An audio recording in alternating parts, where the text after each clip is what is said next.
Assalamualaikum warahmatullahi wabarakatuh. Halo Sobat Atin, selamat datang di Atin Podcast Santuy, podcast kesehatan, pesan edukatif dan informatif RSI Atin Nusa Danggawi. Jumpa lagi dengan saya Helmi, Humas RSI Atin Nusa Danggawi, sekaligus host podcast kali ini.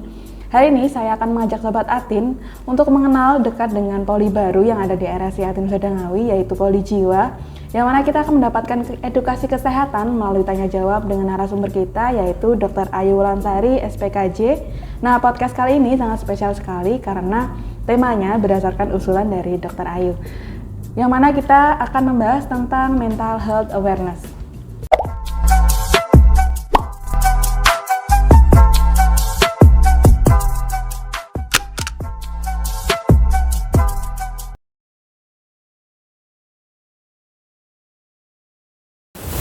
Assalamualaikum dokter, gimana kabarnya dok? Baik Mbak Helmi. Iya, dokter bisa perkenalan terlebih dahulu pada Sobat Atin? Iya, perkenalkan Sobat Atin, nama saya Dr. Ayu Wulansari, spesialis kedokteran jiwa, yang mana saat ini saya berpraktek di RSI Atin. Gitu. Oke, dokter bisa dijelaskan secara singkat dok untuk perkenalan dengan Poli Jiwa? Ya, jadi poli jiwa itu hampir sama seperti poli lain pada umumnya, dimana kalau poli lain kan kita biasa tentang kesehatan fisik ya Mbak ya. Jadi kalau poli jiwa itu kita melayani untuk konsultasi, kemudian untuk juga penyakit-penyakit kejiwaan. Salah satunya bisa aja dengan pasien depresi, kemudian pasien cemas, ataupun pasien yang mengalami post trauma, atau pasien-pasien anak yang dengan kecanduan gadget dan sebagainya kayak gitu. Oke, dokter, kita kan akan membahas tentang mental health awareness. Nah, mengapa sih dok kita perlu atau memahami tentang tema tersebut dok? Ya, jadi kalau slogan di WHO, jadi tidak ada kesehatan tanpa kesehatan mental, karena sesuai dengan kata-kata kalau diartikan ke bahasa Indonesia ya, mental health awareness itu adalah kesadaran tentang pentingnya kesehatan mental gitu, karena sehat fisik itu saja tidak cukup tanpa adanya sehat jiwa kayak gitu, karena tidak ada kesehatan tanpa sehat jiwa itu tadi. Nah, untuk seseorang dikatakan sehat jiwa itu tidak hanya dia semata-mata bebas dari mental illness atau bebas dari gangguan jiwa gitu. Misalkan nggak apa-apa dok, kan saya yang penting nggak ada depresi, saya nggak ada cemas, saya nggak ada stres kayak gitu. Itu aja tidak cukup dikatakan dia sehat mental kayak gitu. Nah, apa yang dikatakan dengan sehat mental, yaitu sejauh mana kita bisa mengenali diri kita sendiri. Yang pertama, kemudian kita bisa mengelola stres kita, dan juga kita bisa produktif sehari-harinya itu. Misalkan kita lagi kuliah, kita bisa mengerjakan tugas-tugas kita atau pekerjaan-pekerjaan kita. Kemudian yang terakhir, kita bisa aktif di lingkungan sekitar kita atau bermanfaat di lingkungan sekitar kita, seperti itu. Oke. Kemudian dok, bagaimana keadaan tentang kayak prevalensi isu dan tantangan yang ada di Indonesia ini? Kenapa mental health awareness atau kita harus semakin sadar akan pentingnya kesehatan mental, karena berdasarkan Riskesdas tahun 2018 Mbak, jadi penelitian oleh Kemenkes 2018 itu ternyata hasilnya bahwa pasien-pasien depresi di Indonesia itu cuman 9% aja yang dia itu mendapatkan pengobatan, atau cuman 9% aja yang pasien itu berani berobat atau kita bisa menjangkau ke pasien itu. Nah, sebanyak 91% itu pasien tidak terjangkau oleh pengobatan atau dia tidak berani untuk berobat. Nah, salah satunya itu merupakan tantangan kita ya, dan tantangan yang lumayan dari dulu sampai sekarang kita ingin perangi itu gitu. Salah satunya stigma, yang paling besar tuh stigma. Kemudian juga bahwa pasien-pasien yang berobat ke poli jiwa atau pasien-pasien yang misalkan dengan depresi atau cemas itu dia kamu kurang bersyukur kayak gitu, kamu nggak bersyukur makanya kamu gampang nih depresi kayak gitu. Atau misalkan pasien yang nanti misalkan ke dokter jiwa atau nanti ke layanan vaskes yang untuk psikoterapi misalkan kayak gitu, nanti takut dikatain kayak gitu, stigma negatif, nggak bisa bekerja, terus takut dikatakan alay, lebay, kemudian stigma yang negatif yang lainnya. Dan juga masyarakat banyak yang menganggap bahwa membahas tentang kesehatan jiwa itu adalah suatu hal yang tabu kayak gitu. Oke dokter, tadi kalau kita berbicara tentang mental health ya dok, nah tentu yang selalu terpikirkan oleh kita yaitu perkara emosi. Nah sebenarnya emosi itu apa sih dok? Ya, jadi emosi itu suatu reaksi yang kompleks ya, dimana kita suatu reaksi yang saat kita menghadapi hal dari luar gitu. Jadi emosi itu ada banyak. Jadi ada yang kadang kita merasakan marah, kemudian senang, kemudian ada kecewa, sedih, terus terharu kayak gitu. Ada berbagai macam emosi-emosi itu, dan emosi itu tuh adalah suatu hal yang wajar. Misalkan kita lagi ada masalah, kemudian emosi yang keluar itu adalah suatu kemarahan, itu adalah suatu hal yang wajar.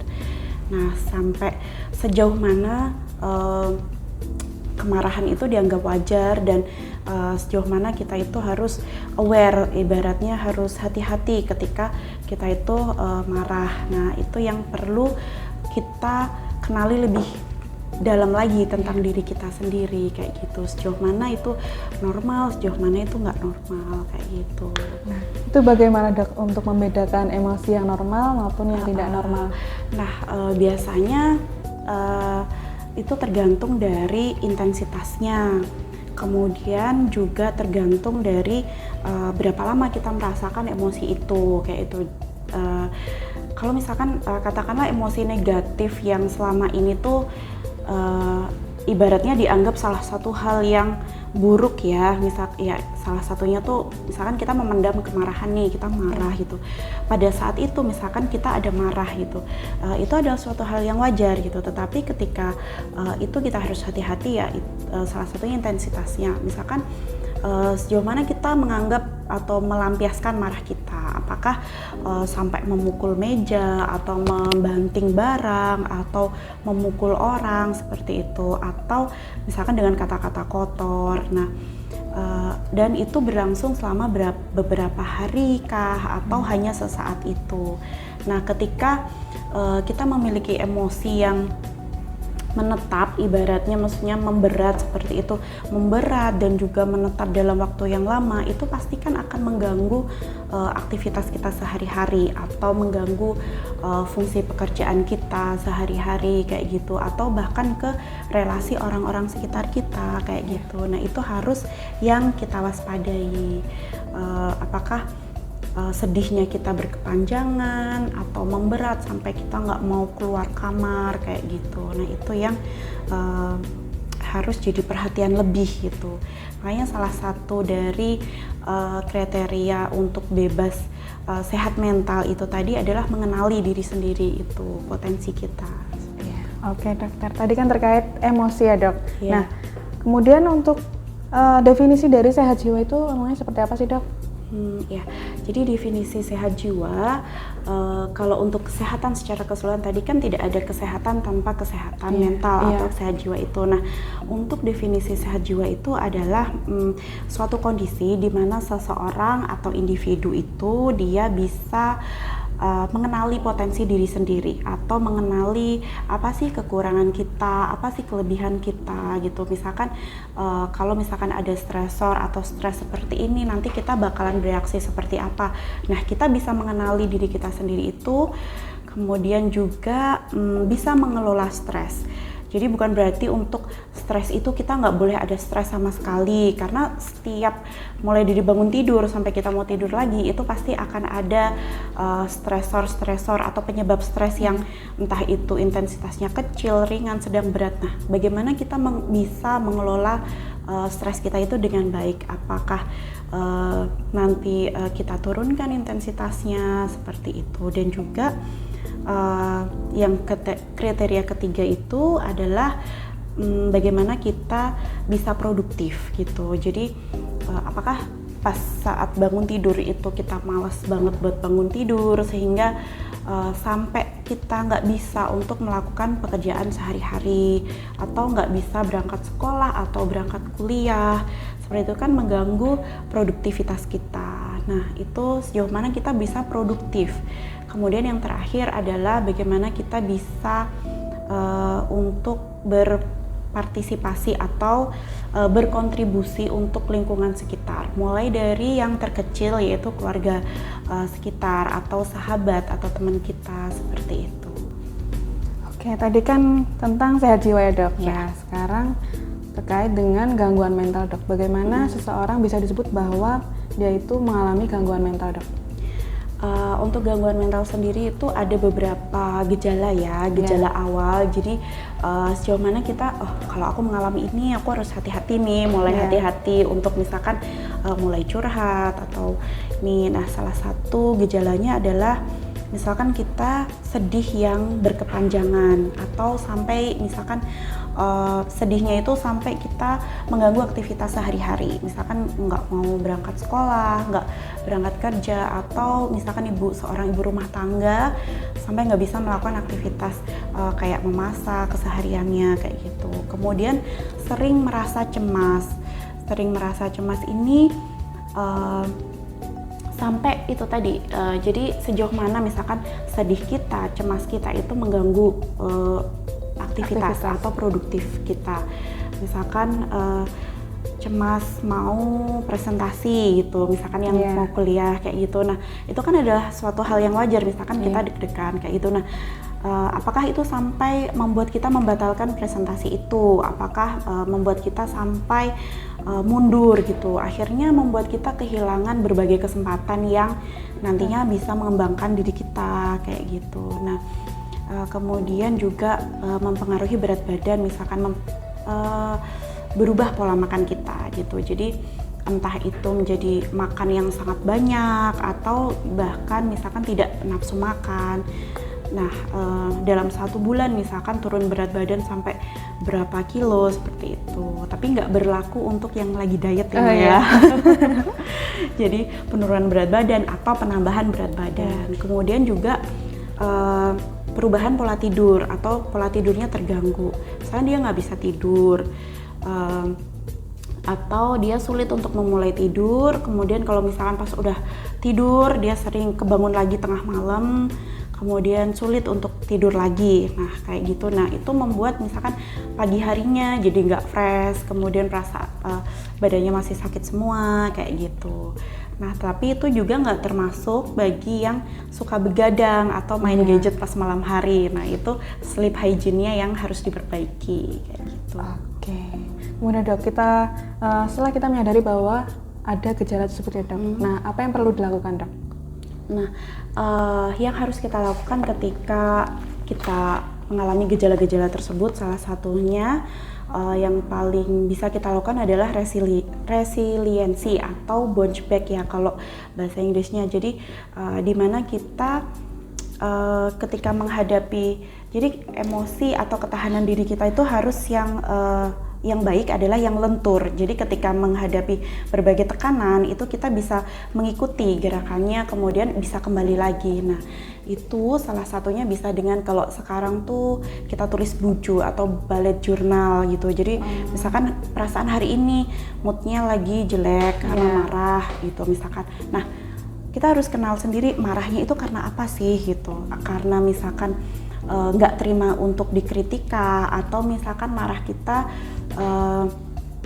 sedang ada masalah apa gitu. Paling nggak kita bisa mengenali dulu sebenarnya yang dirasain tuh apa sih, apa sedihnya kah, atau seneng kah, atau terharunya kah, kayak gitu. Kita tulis setiap harinya. Nah, itu nanti kita lihat, kita evaluasi jurnal kita itu. Kemudian lakukan hal yang membuat kita itu senang, atau lakukan hobi kita kayak gitu, misalkan dengan bernyanyi atau mengaji, atau dengan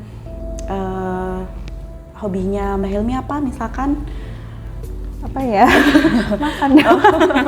Iya, atau misalkan jalan-jalan ya. Iya. Kalau sekarang kan lagi healing tuh, lagi happening banget healing kayak gitu. Iya. Nah, itu tuh hal-hal yang baik yang bisa dilakukan. Nah, tetapi healing itu sendiri juga kata heal itu kan kembali utuh, heal atau sembuh kembali utuh. Nah, itu bagaimana kita jadi seperti memeditasi diri kita sendiri, emosi apa yang kita rasakan pada saat itu, kemudian bagaimana kita bisa menerima itu, kemudian mulai menurunkan intensitas ambang kemarahan kita atau sedih kita seperti itu. Nah, kalau banyak orang yang kadang disalahartikan healing itu berarti jalan-jalan atau justru malah melakukan aktivitas yang mungkin sekiranya malah akan yang kurang bermanfaat bagi dia, menghabiskan waktunya atau dan lain sebagainya kayak gitu. Jadi healing itu sendiri sebenarnya adalah kembali utuh, mengutuhkan jiwa kita, menyembuhkan seperti itu.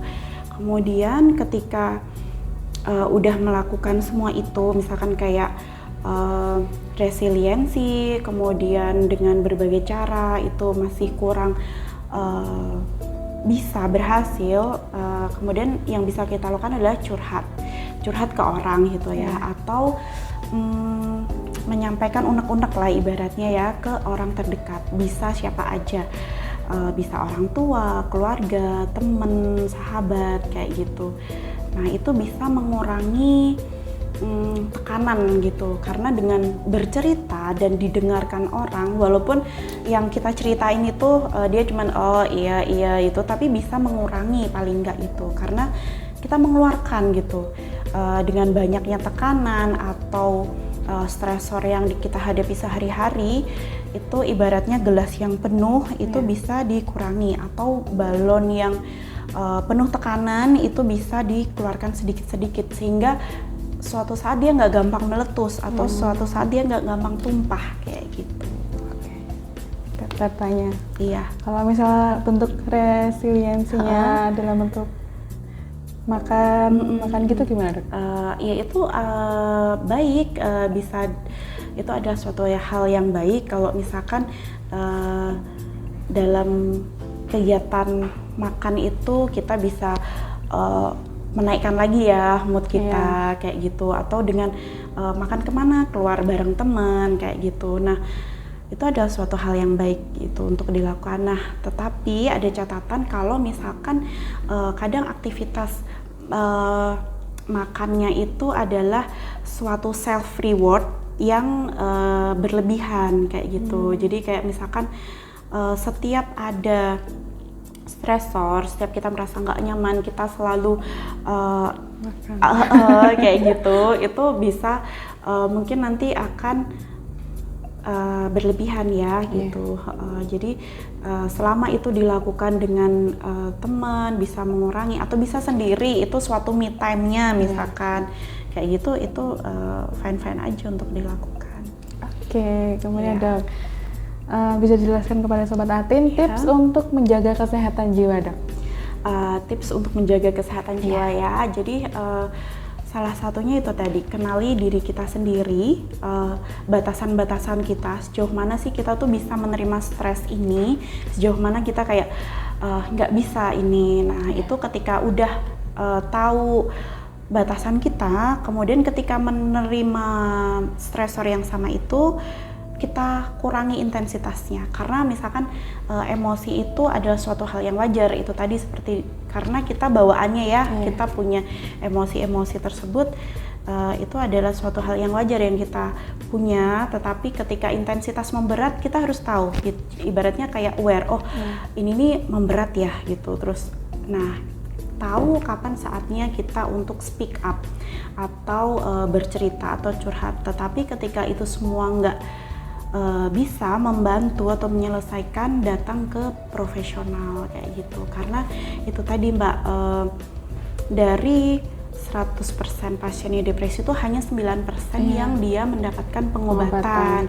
Sisanya 91% itu dia tidak mendapatkan pengobatan, dan yang mana dia akan kehilangan kesempatan, merasa kesepian, dan bahkan meningkatnya angka bunuh diri seperti itu. Mengerikan ya dok, kalau udah sampai situ. Iya, makanya stigma itu tadi sangat penting ya untuk kita lawan bersama. Salah satunya dengan banyak membaca tentang kesehatan jiwa dan juga bagaimana kita mendengarkan yang lain gitu. Kita lebih peduli sama orang lain. Misalkan teman kita lagi sedih atau apa, nah kata-kata kayak yang baperan, lebay itu kan suatu stigma ya, suatu stigma karena masing-masing kita itu porsinya beda. Ada yang dia itu bisa menerima suatu stresor yang besar kayak gitu dan masih bisa baik-baik aja gitu. Ada yang dia mudah sedih kayak gitu. Nah kata baperan dan lebay itu sebenarnya juga membatasi, misalkan mau cerita, nanti aku takut dikatain baper, takut dikatain lebay kayak gitu. Baik, apabila Sobat Atin memiliki keluhan pada kesehatan jiwa, sebaiknya segera memeriksakan diri ke dokter spesialis kedokteran jiwa, kemudian lakukan konsultasi dan pencegahan terbaik. Nah, silakan berkunjung ke RSI Atin Wisada Ngawi. Dr. Ayu Lansari SPKJ memiliki jadwal praktik hari Senin dan Jumat pukul 15.30 hingga 18 waktu Indonesia Barat, serta hari Selasa dan Kamis pukul 8 hingga 13 waktu Indonesia Barat. Sebagai informasi, RSI Atin Wisada Ngawi telah bekerja sama dengan BPJS Kesehatan serta asuransi kesehatan lainnya. RSI Atin Wisada Ngawi, layanan Islami, profesional dengan hati. Wassalamualaikum warahmatullahi wabarakatuh. Waalaikumsalam.